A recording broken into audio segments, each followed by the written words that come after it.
You're listening to The Blind Stealing the Blinds, a podcast by students of the game for students of the game. Join Dell and BJ in conversations about poker theory and bridging the gap between theory and application. We're all in this together. This week's topic, small pairs and speculative hands. Hey, Dell, how's it going?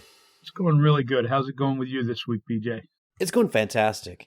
I took our conversation on Stoicism a few episodes ago to heart, and I created a worksheet, a Google document that ultimately we might actually be able to sell as a tool for identifying your priorities, finding how much time you have to spend on those priorities, setting up SMART goals, and then creating an action plan. And the beauty about this worksheet is that you go systematically through all of your priorities, and as you work towards your goals on those priorities, it takes time away from your free time. So it's like a rolling total of how much free time you have and a rolling total of how much time you have to spend on your priorities. When you reach zero, you don't have enough time to fit those priorities into your life. I did this exercise over the weekend, and it has brought purpose and meaning to every minute of my day. All right, I've mentioned this on the podcast before, how I binge watch like Bob's Burgers and Hulu. And we can spend time on Facebook and Twitter. Those aren't really my priorities. The things that are my priorities are things I want to spend time on. So I started reading more. I started practicing guitar. I just relearned significant portions of Metallica's Nothing Else Matters, which is an amazing love song, by the way. Such a good song. But all before noon today, I read, I played guitar, I did some chores, I lifted weights, I feel amazingly productive, and I'm encouraged that this goal-setting worksheet is going to set me up powerfully for 2022. And I'm excited to share it with others when I finally put the finishing touches on this sheet. How about you? That's really awesome, BJ. I'm not going to claim to be that productive. I had coffee, I had lunch, and I did some stuff on my computer, and I managed to not break my computer. So, yeah, I'm going to call that a productive day. That's success. That is success. You always amaze me, you and the other high performers in my life. And I keep trying to reach you guys' level. And boy, you made me tired just listening to you. Well, maybe you could take a look at this spreadsheet and we could walk through it and you could get there. I think that's a great idea. I think I will. So I created this spreadsheet out of a conversation we had a couple weeks ago regarding Stoicism. This week's episode springboards off a topic we introduced last week on suited connectors, speculative hands, how to play hands when you're short stacked. And we decided we need to go deeper into the subject about how you can actually play small pairs and speculative hands profitably. Because I don't really think we did it justice last week. We introduced it relative to short stack, but how about writ large? Yeah, I'm going to be honest. This topic, as you recall, literally the next day, I texted you and said, we're going to have to do small pairs and speculative hands as a topic, because when we were going through that, we were talking about stack size matters. And we talked about how that affects your inability to profitably play small pairs for set mining, and how it doesn't make sense to call behind with suited connectors when stack sizes are too small. But it literally woke me up in the middle of the night thinking, oh my goodness, we didn't explain that doesn't mean you have to necessarily fold these hands. There are lines that we can take that are profitable. And the funny part is literally a couple hours after I texted you and said we're going to have to do this, another fellow student in our Slack group put up there, I just listened to you guys' podcast and you guys talking about how we can't play these pairs profitably when we have small stacks, but how do we go about 3-betting them? When is it okay to 3-bet them? So obviously last week's episode created a lot of questions around this. What we want to do is we want to take a look at how we can play these hands profitably, even when we're a little short stack.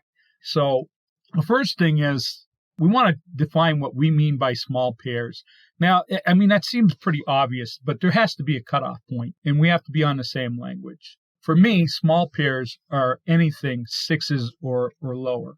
And some people might feel like, well, sevens or eights belong in there. And I don't disagree with that. If you wanted to add sevens or eights into your group of small pairs, that's fine. But for me, sevens and eights, you start to be able to take and have the top end of some straights. You get to take in, have some showdowns where you're going to have the best hand. So I think they can be played as medium pairs as opposed to being played as small pairs. But if you throw them in there, that's fine, so long as the rules governing small pairs are what you use with all the small pairs. That you're not saying, well, I can treat sevens and eights different. If you're treating them like small pairs, then treat them like small pairs. What would you say about the expectation that your small pair might get counterfeit? Does that go into where your cutoff line is? For example, if I'm playing pocket fives and the board pairs with 2 9s on the board, and there's also an ace, and my opponent has ace X. Well, now they have a bigger 2 pair than me, and I'm counterfeit. However, if I play a higher pocket pair, maybe like sevens or eights, there's less of a likelihood that I might get counterfeit. Does that go into your equation? Well, what goes into my equation is what I'm playing for a range. If I'm going to be 3-betting, I'm not thinking about I'm 3-betting 4s here. My hand may be 4s, but what I'm thinking is, this is what I would 3-bet as a range against this player. So some people might say, oh, you should never 3-bet 4s. Well, I think that here in a minute, I'm going to give some examples of where it's good to 3-bet the 4s. When I'm opening, I don't think I'm opening 4s. I'm thinking I'm opening a range here, and 4s happens to be in that range. So when I get onto a flop that's 9-9 ace, rainbow, it's not necessarily that I am playing 4s. I'm playing a range. Right? So I have a lot of aces in my range there if I'm the preflop aggressor. So I'm going to play those 4s like I'm playing the top of my range. Because first of all, 9-9 ace, that's a very static board. If we're the preflop aggressor, static boards are really good for us. It becomes very hard for our opponent to continue if they didn't hit that board. The other thing about 9-9 ace is it's a board that makes it real easy if our opponent continues, especially if it's a rainbow board. If our opponent continues, we're probably facing an ace or a pair of 9s or another pair. We know what we're facing. So it becomes really easy to define what they have. So at least on the flop, we can play our range in the entirety of our range on such a static board.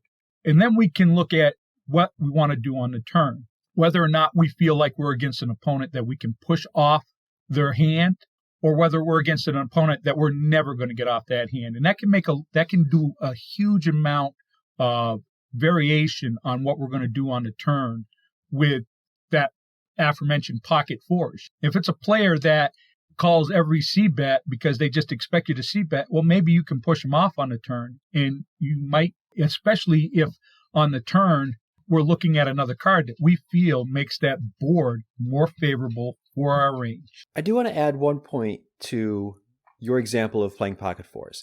And I think this gets to each person's individual level of comfort playing these types of hands. So last week we mentioned about playing pocket pairs with the hopes of set mining when stack depths allow it. If stack depths don't allow for set mining and you don't feel comfortable playing 4s post-flop, you can fold. It's perfectly fine for you to not play hands you're not comfortable including in your range. That's fine. You might eventually get to the point where you want to play those hands, but if you're not there yet and you're just unsure how to continue post-flop with a hand like pocket 4s, it's fine to just not play it. Absolutely. I agree 100%. So I feel like that I don't feel like we have to go a lot into the rules of what you need in order to open small pocket pairs, except to mention a couple things. You can open these hands from late position pretty much against anybody. If you got people behind you that are going to 3-bet you a lot, maybe you're better off not opening your small pocket pairs because, you're going to end up folding them too often and they're not going to get to realize their equity. But as far as in your average game, you're going to find that from the cutoff, the button, you're going to be able to open up pretty much all your small pocket pairs. I just don't flat them, open them, don't limp them. Most of the time, don't limp them. There'll be exceptions to that. We got a podcast coming up soon on when limping isn't a sin, but that's a couple weeks away. But the thing is, when is it okay to 3-bet small pocket pairs. And I don't really feel like this is something that I want to recommend as you do all the time, but I do want to point out there is time. When you have a short stack that's opening super wide and they're going to be forced to fold a lot of the range, and they've shown that they are going to fold a lot of the range to 3-bets, then you can pretty much 3-bet these as part of a pulled range. They're too weak for you to want to go post-flop without the advantages of being the pre-flop aggressor, but you don't really have to fold them all the time either. So you treat them like you would the top of your range. You 3-bet them. If you're 4-bet, you're going to fold them. You're going to fold them. If you're called, you still have a lot of ways to win post-flop. You can go post-flop and treat them pretty much like you would aces until your opponent gives you a reason not to treat them like aces. We're not going to be battling against re-aggression here. But you can pick up a lot of equity just by picking your spots and doing it wisely. We're not going to be doing this a lot. We're not, if you're 3-betting every pocket pair you have, you're going to find yourself broke really quickly. Pick your spots and make sure it's against the right type of player. Yeah, I agree with that. And I think there are two big points to really hammer home on that. And one is that it's player dependent. You need to know who your opponent is. You need to know if they're calling stations, if they open wide, if they're capable of folding to 3-bets, if they're capable of 4-betting you. Understanding player tendencies is big there. The second part of it, I think, gets to the notion of a well-constructed range and how that well-constructed range provides other parts of that range with protection. If we are 3-betting smaller pairs and speculative hands, even when we miss the flop, we can take lines to manufacture EV. If it's a very favorable flop for us as a pre-flop raiser, we could almost c-bet 100% of our range. Because it's static, the person who is ahead right now is likely to stay ahead, and the fact is, our range hits that favorable flop more heavily than our opponent. That's great. If the flop comes down in a way that kind of distributes the equity equally between us and our opponent, no one really has the range advantage, we can still take lines that manufacture EV because we very well may have smashed the flop. You gave the example before we recorded of opening 5-4 suited, and the flop comes 6-7-3. Our opponent is not going to think we 3-bet with something that just made the nut straight on the flop.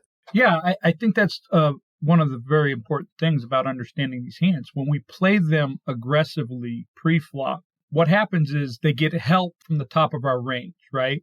So what I mean by that is because we bet them aggressively, we can rep them as the top of our range going forward. So what happens is now we have the ability to rep these as though they're top of range, like they're aces, kings, or queens. And that benefits our range. When we have a static flop, that static flop will benefit our range. But we also have board coverage with these hands. So now when we have that low board, now we can't just be pushed off. We can't just be abused by our opponents.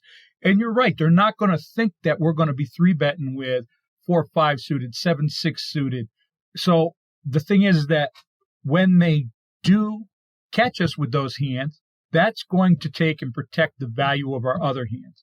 It's going to make us much, much harder to play against because we're playing a well-constructed range and we're playing all parts of that well-constructed range.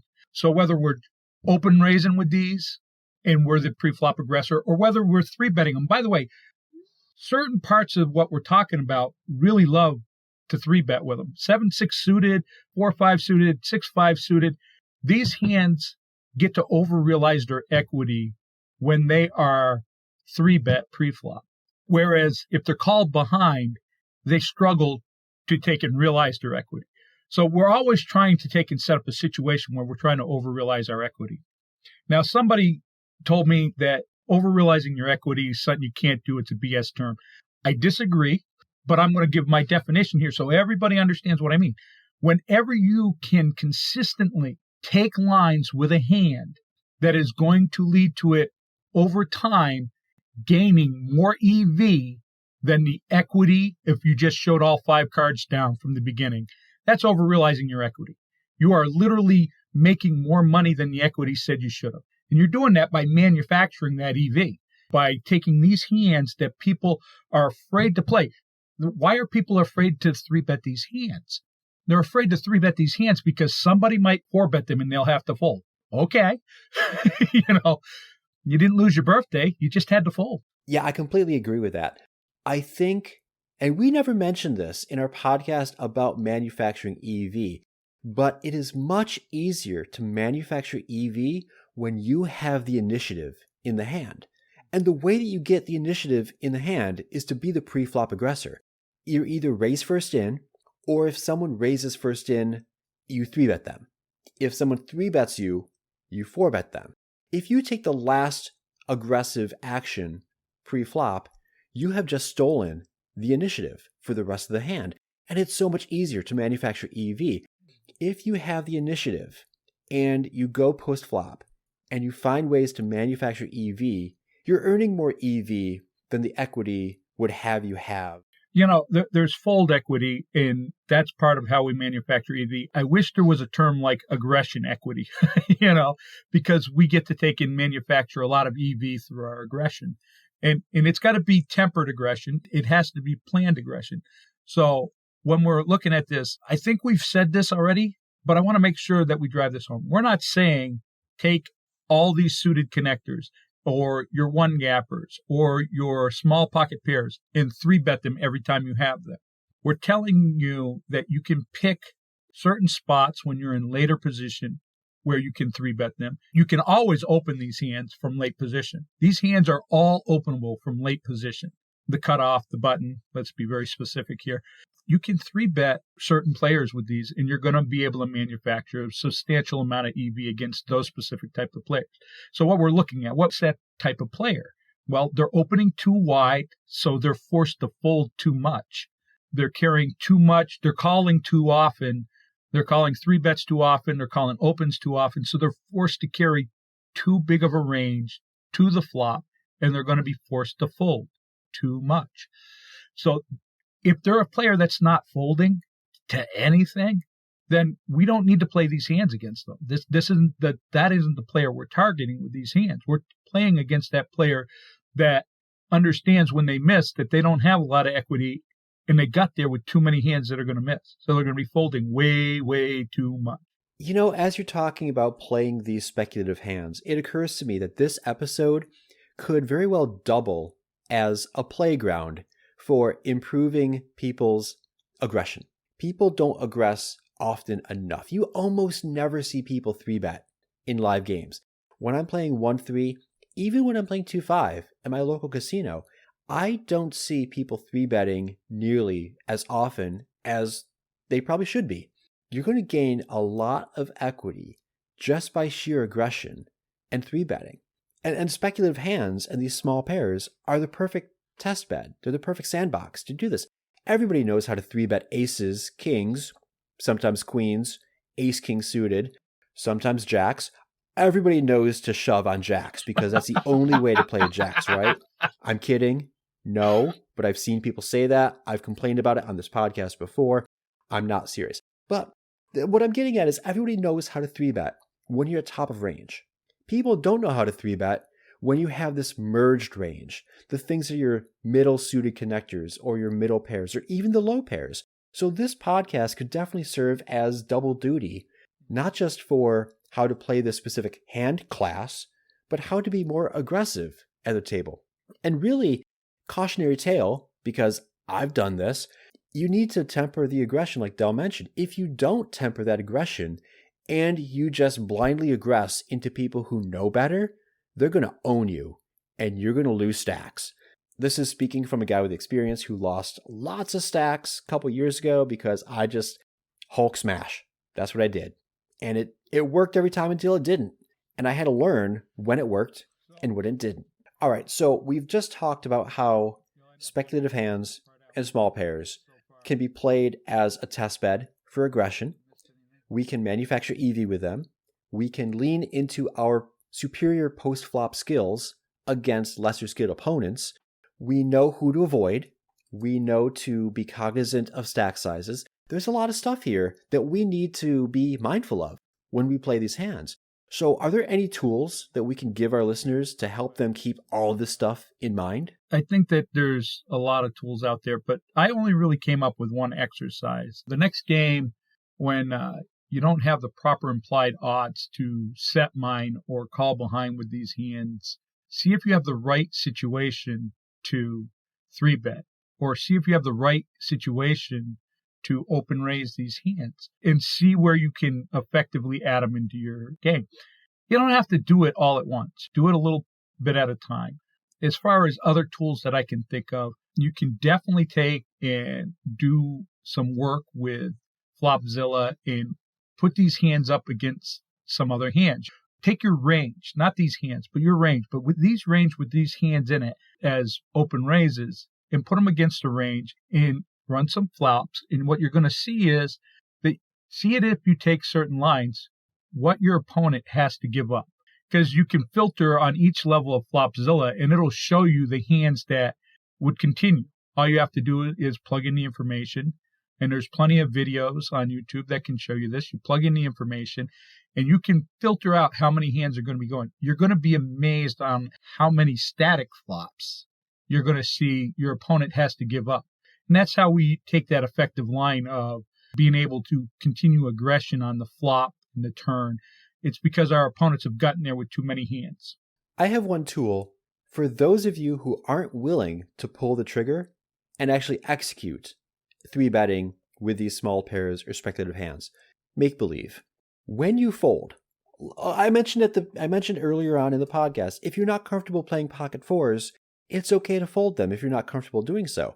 After you fold, pay attention to the rest of the hand and see if you could put yourself in the shoes of an opponent who's in the hand and say to yourself, all right, had I played this hand, what would have transpired? The flop comes, the flop came a 4. Excellent. You could have set mined. How would you have played that to maximize your EV? The flop came completely static. Like our previous example, ace 9-9. Well, what do the opponents do?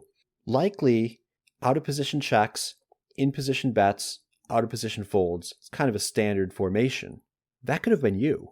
So put yourself in those shoes if you choose to fold. And we've mentioned this in previous episodes. When you're not in the hand, stay in the hand. There's so much to be learned by observing. I think Yogi Bear said you can learn so much through observation just by watching. That's some kind of Yogi Bearism. But as you watch these players play the hand and you folded, just put yourself in their shoes and play the hand as if you were still in it. And by practicing that, you will eventually become more comfortable so that you can pull the trigger.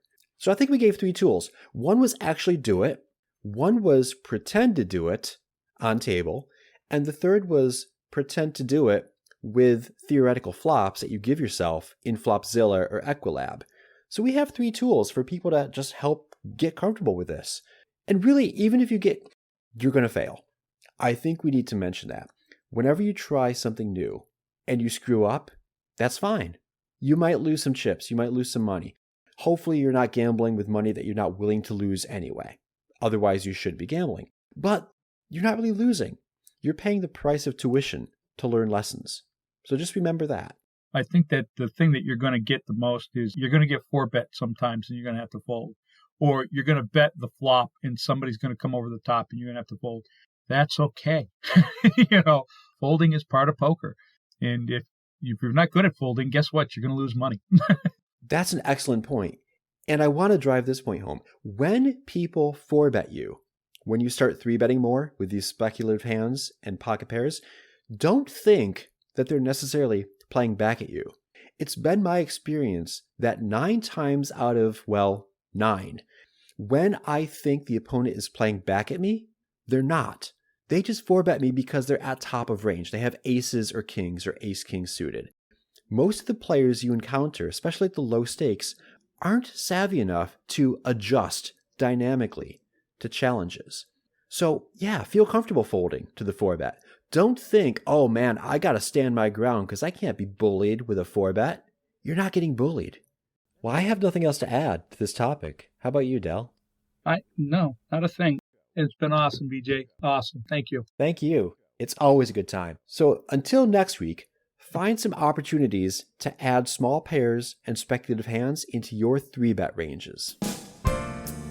This has been The Blind Stealing the Blinds, a podcast by students of the game for students of the game. If you haven't already done so, consider subscribing. And when you're not counting your chips, take a moment to leave the guys a review on Apple Podcasts or wherever you get yours.